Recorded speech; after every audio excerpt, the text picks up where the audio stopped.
নমস্কার, শুরু করছি আজকের সংবাদ।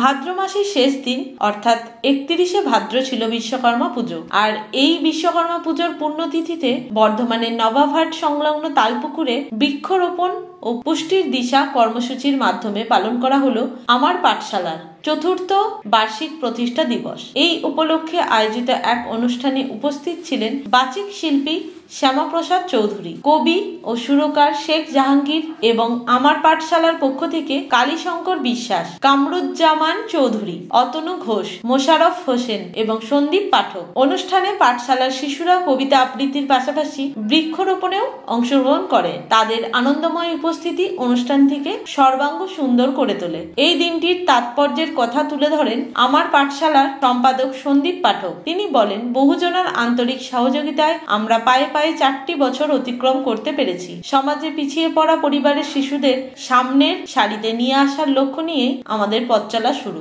আমরা আগামী দিনে তাদের সঙ্গে নিয়েই এগিয়ে যেতে চাই। থানায় গিয়ে সেদিন বলতে কেনে হাবু লালি সময় মন দিয়ে খুব শোনাম বড় বাবু, 4-4 ভাই আমরা একটা করে থাকি, দেখি আমি সারাদিন ভগবানকে ডাকি। আজ 17ই সেপ্টেম্বর 2024 সাল। 2021 সালের এমনই একটি দিনে গোদা অঞ্চলের তালপুকুর নবাবহাট সংলগ্ন এলাকায় 50 জন সুবিধাবঞ্চিত এবং পিছিয়ে পড়া শিশুদের নিয়ে গঠিত হয়েছিল স্বেচ্ছাসেবী সংস্থা আমার পাঠশালা। আজকে বিশ্বকর্মা পুজো, সকলকে আমরা আমার পাঠশালার পক্ষ থেকে শুভেচ্ছা এবং অভিনন্দন জানাই। আজকের এই শুভ দিনে আমার পাঠশালা প্রতিষ্ঠিত হয়েছিল। সেই উপলক্ষে আমার পাঠশালা প্রাঙ্গণে প্রতিষ্ঠা দিবস পালিত হলো এবং বেশ কিছু বৃক্ষ চারা রোপণ করা হলো।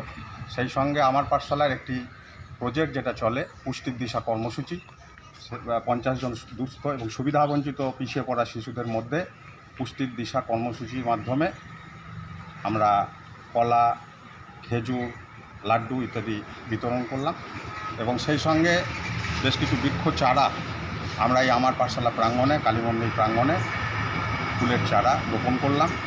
আমাদের মধ্যে উপস্থিত ছিলেন মাননীয় শ্যামাপ্রসাদ চৌধুরী মহাশয়, আমাদের জাহাঙ্গীর দা, আমাদের কালীশঙ্কর বাবু, মোশারফ দা এবং সেই সঙ্গে আমাদের জুয়েল বাবু এবং অতনু ঘোষ মহাশয়। সকলের সম্মিলিত প্রয়াসে আজকের এই দিনটি আমার পাঠশালা প্রাঙ্গণে আমার পাঠশালার প্রতিষ্ঠা দিবস হিসেবে পালিত হলো।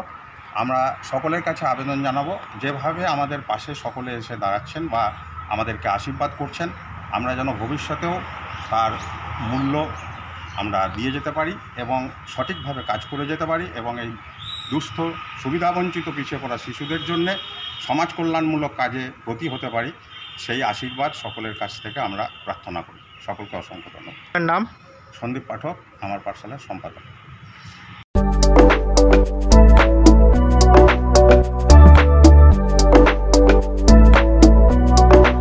আজকের সংবাদ এই পর্যন্তই। নমস্কার।